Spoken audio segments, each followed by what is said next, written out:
저는 조금은 다른 차원에서 조금 관련해서 좀 수혜를 받을 수 있는 흐름을 계속 만들어낼 수 있느냐, 전 모멘텀이라고. 장기 프로젝트라고 봐야겠네요. 네, 체질의 개선될 수 있는.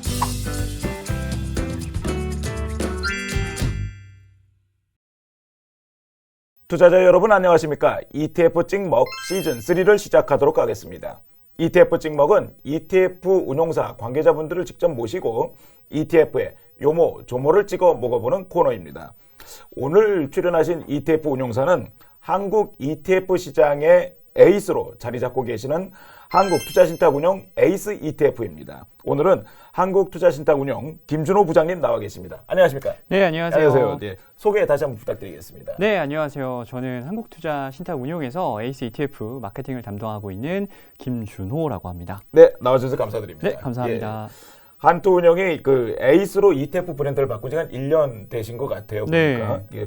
많은 고객분들이 에이스라는 브랜드를 기억하시고 에이스 ETF 주력 상품들을 좀 주의 깊게 살펴보고 계시는 것 같습니다.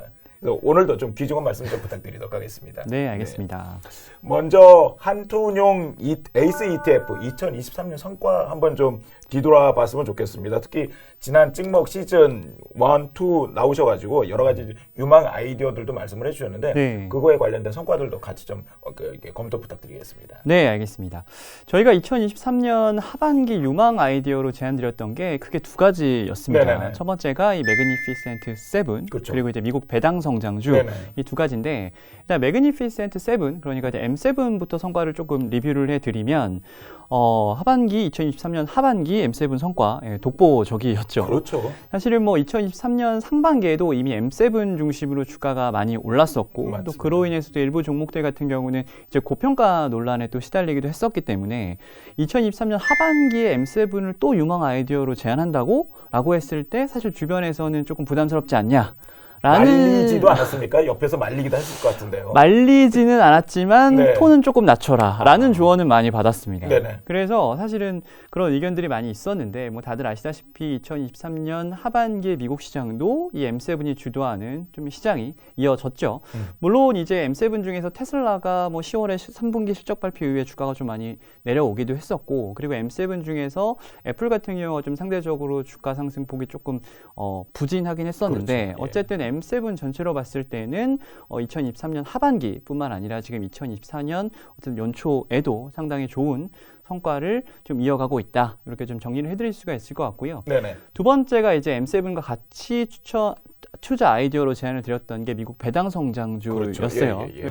2023년 상반기에 워낙 이제 빅테크랑 반도체 중심의 극단적인 쏠림이 진행이 되다 보니까 맞습니다. 사실은 뭐 배당이나 뭐 퀄리티나 어떤 가치 이런 스타일 주식들이 성과가 굉장히 안 좋았잖아요. 그렇죠. 근데 하반기에는 이러한 쏠림이 조금 완화될 수 있지 않을까? 그렇게 된다면은 성장주에 조금 극단에 있던 미국 배당 성장 같은 스타일 주식도 다시 한번 조금 주목을 받을 수 있지 않을까라는 차원에서 사실은 이 미국 배당 성장주를 한번 관심을 가져보셨으면 좋겠다라는 말씀 드린 건데, 어쨌든 미국 배당 성장주를 1년 동안 투자하셨던 분들이 좀 상대적으로 박탈감을 느낄 수밖에 없는 뭐 조금 환경이 하반기에도 지속됐다. 이 정도로 좀 정리를 해드릴 수 있을 것 같습니다. 올해가 청룡의 해이지 않습니까? 예로부터 그 용이라는 그 신비로운 동물 같은 경우가 그 상스러운 동물이라고 보여지는데, 그러니까 올해 2024년 좋은 기운이 있었으면 정말 좀 좋겠습니다만, 그러니까 한투운용 에이스 ETF가 주목하는 성공의 기운, 2024년 유망한 투자 트렌드 있으면 좀 말씀 좀 부탁드리겠습니다. 네, 저는 작년 하반기에 이어서 올해도 어쨌든 매그니피센트 7을 여전히 첫 번째 이제 유망 아이디어로 예. 제안을 드리고 싶어요. 네네. 사실 뭐 미국 빅테크, AI 뭐 이런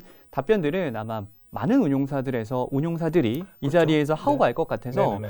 저는 조금은 다른 차원에서 조금 이 M7의 필요성을 말씀을 드리고 싶은데, 미국 주식 투자하시는 분들이라면 이 M7은 무조건 가져가셔야 한다라는 말씀을 좀 드리고 싶어요. 저는 이제 여전히 현장에 나가면 많은 이제 다양한 유형의 투자자분들을 만나시는데, 여전히 이제 많은 분들이 조금 극단적으로는 뭐 이거 AI 때문에 잠깐 반짝 뜬 건데 사실은 이게 언제까지 계속 갈 것 같아? 이렇게 약간 회의적인 반응을 보이시는 분들도 사실은 굉장히 많으세요. 그렇죠. 근데 저는 이제 M7에 대한 시각을 조금 바꿔보시라고 말씀을 드리고 싶습니다. 그 이유는 M7이 이 S&P 500에서 차지하는 비중이 30% 정도 돼요. 네, 그렇죠. 네, 상당히 높죠. 그러니까 네. 코스피 200에서 삼성전자랑 SK하이닉스가 차지하는 비중이 한 30% 정도 그렇죠. 되거든요. 그러니까 국내 증시에서 사실은 이 삼전과 SK하이닉스를 빼놓고 말하기가 어렵지 않습니까? 그렇죠. 그러니까 미국 증시도 마찬가지라는 아하, 거예요. 예. 그래서 실제로 이 미국 증시의 어떤 방향성도 사실상은 M7에 달려 있다라고 보여지고 결국은 M7의 향방이 매우 중요한데 어떠한 본인의 투자 성향이나 어떤 개별 종목에 대한 부정적인 비유 때문에 M7을 포트폴리오에서 덜어놓고 가신다? 그럼 제가 봤을 때는 이 업사이드 리스크를 상당히 조금 염려를 하셔야 됩니다. 그래서 저는 뭐 투자 성향에 따라서 이 M7을 BM 대비해서 뭐 더 가져가느냐 덜 가져가느냐의 문제지 일단은 일정 수준은 담고 가시는 게 맞다라는 말씀을 첫 번째로 좀 드리고 싶고요. 예, 두 번째는 당연히 이제 모멘텀적인 측면을 보더라도 성장주에게 있어서 올해 가장 강력한 모멘텀이라면은 AI가 그렇죠. 될 수밖에 네네. 예. 없겠죠. 네네. 실제로 뭐 마이크로소프트가 애플을 제치고 시가총액 1위를 등극한 것도 궁극적으로 보면 맞습니다. 챗 GPT의 그렇죠. 지분가치 예, 예. 그리고 이제 빅테크들 중에서도 이 AI 비즈니스에서 가장 앞서 나가고 있다라는 평가들일 거고요. 단지 너무 많이 올랐기 때문에 선제적으로 비중을 줄인다. 이건 조금은 좋은 선택은 아닌 것 같다. 라는 말씀을 마지막으로 좀 드리고 싶습니다. 그러니까 시장을 따라가기 위해서는 M7은 기본적으로 깔고 가자. 네, 맞습니다. 예, 네. 알겠습니다. 예. 또 두 번째 컨셉은 또 있으실까요? 네, 두 번째는 좀 반도체 말씀드리고 싶어요. 결국은 네. 이제 반도체를 유망 테마로 꼽은 이유도 결국은 이제 AI일 텐데 그렇죠. 현재 글로벌 시가총액 상위 10개 기업 중에 이 AI 산업에 집중적으로 투자를 하지 않는 기업이 딱 두 개가 있습니다. 어떤 게 있을까요? 첫 번째는 아람코고요. 예. 두 번째는 버크셔 해서웨이. 아. 네, 사실은 이제 실리콘밸리의 어떤 내노라는 인재들 그리고 스마트 머니들이 다 몰려 있지 않습니까? 근데 그런 곳에서 AI에 집중 투자를 하고 있다. 이건 분명히 그 자체로 의미하는 바가 있다라고 저는 보여지고요. 뭐 사실은 작년에는 어떤 AI 모멘텀으로 비메모리 관련주들이 굉장히 좋았는데 그렇죠. 상대적으로 뭐 삼성전자나 SK하이닉스 같은 메모리 반도체는 조금 부진했죠. 상대적으로 그렇죠. 네, 상대적으로 예. 부진했죠. 비메모리 쪽은 여전히 좋고 그리고 올해 혹여나 뭐 이 메모리 반도체도 조금 올라오는 흐름이 조금이라도 보여진다라고 메모리도 작년보다 좋아질 수 있고 그렇죠. 결국은 두 쪽 다 좋아질 수 있는 가능성이 있다라고 보면 반도체도 당연히 올해 관심을 반드시 가지셔야 한다. 이렇게 좀 말씀을 좀 드리고 싶습니다. 마지막은 이제 주주 환원인데 아. 2월 국내 증시의 가장 큰 화두라고 하면 이제 저 PBR 주의 반등, 그러니까 혹은 뭐 이제 반등이 아니라 거의 뭐 반란이라고까지 할 만한 정도로 그렇죠. 관련주들 상승폭이 좀 두드러지고 있는데 저 PBR 주들의 반등의 이유는 역시나 정부가 적극적으로 추진하겠다고 한 기업 밸류업 프로그램 때문이다라는 것 다들 잘 아실 것 같아요. 그러니까 국내 상장사들이 기업 가치 대비해서 좀 저평가받고 있는 종목들이 상당히 많은데 이런 것들을 정부가 주도적으로 나서서 어떤 제도적인 뒷받침을 통해서 개선을 하겠다라는 게 이 기업 밸류업 프로그램이지 그렇죠. 않습니까? 네, 맞습니다. 관련해서 좀 수혜를 받을 수 있는 종목들은 올해 안에 시장에서는 계속 관심을 가지셔야 한다. 저는 이렇게 좀 말씀을 드리고 싶습니다. 적어도 상반기에는 계속 이 주주환원 쪽 관련된 이슈들이 계속 회자될 수밖에 없겠네요. 네. 알겠습니다. 그 용해해라고 하긴 하는데 영린이라고 할까요? 그 용해 목에 이제 거꾸로 난 비닐 네. 이걸 건드리면 이제 큰일 난다고 하지 않습니까? 네, 맞습니다. 그러니까 그래서 네. 말씀을 해주셨는데 올해 2024년에 투자자들이 건드리면 안 되는 좀 위험한 변수들도 한번 좀 짚어봐 주시기 바랍니다. 네, 건드리면 안 되는 위험한 정도는 아닐 수 있지만 어쨌든 조심은 하셔야 된다라는 차원에서 말씀을 드리면 물론 올해 연준이 금리 인하를 하겠지만 사실은 금리 인하를 언제부터 시작할 것이고 또 한다고 하면 올해 안에 금리 인하폭은 얼마나 될지 네, 시장에 좀 이견이 있지 않습니까? 그렇죠. 예, 그리고 실제로 시장에 대한 금리 전망도 지금 지속적으로 좀 바뀌고 있고 무엇보다 어떤 시장 금리를 보더라도 국내 투자자분들이 이제 어떤 것들에 많이 투자를 하시느냐라고 보면 미국 장기채 레버리지 ETF에 너무 많이 강력하게 지금 베팅을 하고 계세요. 맞아요. 그런 부분들에서는 좀 이게 금리 인하가 빨라질 거라고 생각을 하고 네. 많이도 관심들 가지고 계시는 것 그렇죠, 같습니다. 그렇죠. 금리 인하가 되면 그 시중 금리가 내려오면 가장 유용한 수단이긴 한데 네. 이제 앞에서 말씀드린 것처럼 어떤 시장 금리가 당분간 높은 변동성을 수반을 하면서 횡보하는 장세에서는 사실은 뭐 채권뿐만 아니라 레버리지는 사실 그렇게 좋은 선택은 아니지 않습니까? 그렇겠죠.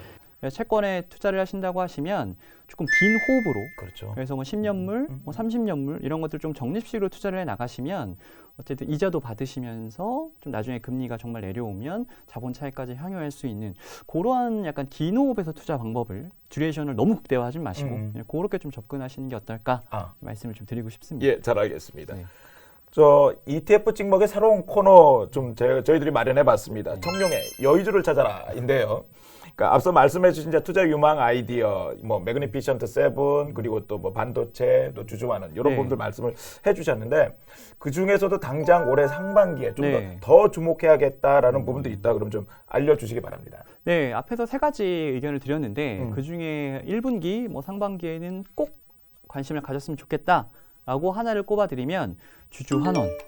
네, 올해 1분기에는 꼭 관심을 가지셔야 한다. 다시 한번 좀 말씀을 드리고 싶고요. 어쨌든 최근에 저PBR주들의 어떤 반등을 바라보는 시각들이 뭐 다양하게 있는데 어떤 일본의 사례를 벤치마킹한 것이거든요. 그런 것 같더라고요. 그러니까 일본의 사례를 벤치마킹했고 우리나라도 어떤 일본의 사례를 그대로 따라갈 수 있다라고 가정을 해본다면 사실은 이거는 한 분기가 아니라 1년 이상은 지속될 수 있는 전 모멘텀이라고 보고 있습니다. 일종의 장기 프로젝트라고 봐야겠네요. 네, 맞습니다. 국내 증시 어떻게 보면 좀 체질의 개선될 수 있는. 그래서 일본의 사례를 좀 간단하게 말씀을 드리면 일본이 작년 3월에 도쿄 거래 상장사들한테 이야기를 한 거죠. PBR 1배 미만 종목들한테 그러니까 적극적으로 기업의 가치를 제고할 수 있는 방안들을 마련을 해서 말 그대로 공시를 해라. 그렇지 않으면 니네들을 거래소에서 퇴출을 시켜버리겠다. 강하게 얘기를 하는 거예요. 그냥 권고, 뭐 제언이 아니라 PBR 1배 미만을 어떤 자구적인 노력으로 해결하지 못하면 그럴 수 있는 여력이 있는데 못하면 쫓아내겠다라는 거죠. 상당히 강력한 제재 조치가 되겠네요. 네, 그리고 강력하게 이야기를 하다 보니까 실제로 이런 일본 정부의 발표 이후에 일본 상장사들 중에 다수의 기업들이 배당을 늘리고 또 자사주를 매입을 하고 그러니까 주주환원 정책을 강화를 하면서 실제로는 PBR 1배 미만을 해소한 기업들이 상당히 많이 있습니다. 주가도 많이 올랐고 또 주주환원의 진심인 게 또 외국인 투자자들이지 않아요? 그렇죠. 왜냐하면 이제 어떤 투명성이라는 게 굉장히 또 그들의 중요한 투자 포인트 중에 하나이니까 실제로 그래서 외국인 투자자들이 일본 증시에 작년에 강하게 많이 유입이 된 것 중에 하나가 바로 이런 주주환원 정책의 강화이기도 합니다. 실제로 엔화 약세 때문에 일본 증시가 좋았다라고만 알고 계신 분들이 있으신데 작년부터 올해까지 일본 증시가 어떤 좋은 흐름을 이어가는 것에는 이 주주환원 정책이 어떤 그 배경 중에 하나다 이렇게 말씀을 드릴 수가 있을 것 같고요. 결국 이제 PBR 1배 미만이라는 것은 기업의 어떤 현재 가치가 청산 가치보다도 이제 못하다라는 거죠. 의미잖아요. 이제 국내 증시 상장사들 중에 이 정부가 나서서 정책적으로 해소를 지원한다라고 하면 뭐 일본의 사례를 또 주가 역시나 따라갈 수 있지 않을까라는 좀 기대를 하고 있고요. 다만 이제 투자자분들이 반드시 좀 주의를 하셔야 되는 건 이게 PBR 1배 미만 종목들이라고 해서 좀 무분별하게 투자를 하시는 건 당연히 안 됩니다. 수치만 보고 투자하는 건 좀 아니다. 네, 그래서 요즘 뭐 기사들도 그렇고 PBR 1배 미만 너무 이게 좀 키워드처럼 돌아다니는데 사실은 이제 PBR 1배 미만이 아니라 결국은 PBR 1배 미만을 적극적인 주주환원 정책을 통해서 극복할 수 있느냐가 핵심이거든요. 그렇죠. 그러면은 PBR 1배 미만들 종목들 중에 어떤 배당을 늘릴 수 있느냐, 자사주를 매입할 수 있느냐, 즉 주주환원 정책을 강화할 수 있는지가 더 중요한 포인트가 될 텐데 그렇게 되면 PBR 1배 미만보다 중요한 거는 과연 해당 기업들이 PBR 1배 미만이면서 과연 그런 기업들이 재무적으로 건전하냐, 현금을 많이 보유하고 있느냐, 앞으로도 어떤 안정적인 비즈니스 모델을 바탕으로 안정적인 현금 흐름을 계속 만들어낼 수 있느냐 이런 것들을 사실은 더 보셔야 되거든요. 그래서 사실은 뭐 올해 한 해는 PBR 1배 미만이면서 이런 재무 건전성이 뒷받침되고 좀 안정적인 현금을 만들어낼 수 있는 기업들 좀 지속적으로 주목을 받을 수 있다라고 저희는 그렇게 판단하고 있습니다. 네, 알겠습니다. 한국 ETF 시장의 에이스답게 2024년 투자 유망 아이디어를 좀 조목조목 잘 알려주셨습니다. 자리 나오셔서 정말 감사드립니다. 네, 감사합니다. 감사합니다. 저희 삼성증권에서는 투자자분들께 ETF에 대한 시각을 넓히고 ETF 투자에 하나라도 도움이 되어드리고자 ETF 찍먹 시리즈를 기획하고 있습니다. 다음에도 ETF를 전문가를 모시고 맛있고 영양가 높은 투자 코스를 준비하도록 하겠습니다. 감사합니다.